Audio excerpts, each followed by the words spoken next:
LPG gas સંબંધિત મદદ માટે હેલ્પલાઇન નંબર જાહેર કરાયો છે। ગુજરાત સરકારે ટોલ ફ્રી નંબર જાહેર કર્યો છે।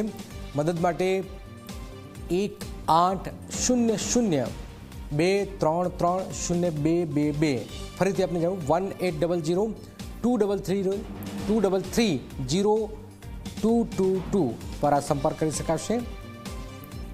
જે રીતે સ્થિતિ સર્જાઈ છે આવનારા દિવસમાં સ્થિતિ વધુ વિકટ બની શકે છે।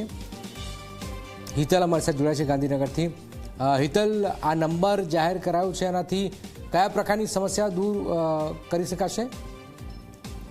जी ચોક્કસ એવું કહી શકાય કે પ્રથમ તો ખાસ કરીને મુખ્યમંત્રીના અધ્યક્ષસ્થાને જે બેઠક યોજાઈ હતી, એક બેઠક બાદ આ નંબર ટોલ ફ્રી નંબર જાહેર કરાયો છે। એટલે એવું ચોક્કસ કહી શકાય કે ક્યાંક ને ક્યાંક કોઈ પણને એલપીજી સંદર્ભે કોઈ મુશ્કેલી હોય તો સીધી રીતે આ નંબર પર સંપર્ક કરીને સહાયતા માંગી શકે છે। સાથે જોવા જઈએ તો તાત્કાલિક અસરથી જે જગ્યાએ નેટવર્ક છે એ જગ્યાએ કનેક્શન આપવાની પણ મુખ્યમંત્રીએ નિર્ણય લીધો છે। એટલે એના આધારે એવું કહી શકાય કે આ પ્રકારની કોઈ પણ વસ્તુઓ હોય તો એમાં કોઈ પણ જગ્યાએ કોઈ વાત ચાલતી હોય ત્યારે અત્યારે અફવાઓનું પણ બજાર ગરમ હોય છે, ત્યારે એમાં પણ આ નંબર ટોલ ફ્રી નંબર ઉપરથી સીધી સહાયતા ગ્રાહક માંગી શકે છે। અને એના દ્વારા ક્યાંક ને ક્યાંક તો સત્તાવાર રીતે કોઈ પણ માહિતી હોય તો એ સાચી કે ખોટી તેનું ખંડન પણ થઈ શકે એવી તમામ કામગીરી માટે આ નંબર જાહેર કરવામાં આવ્યો છે।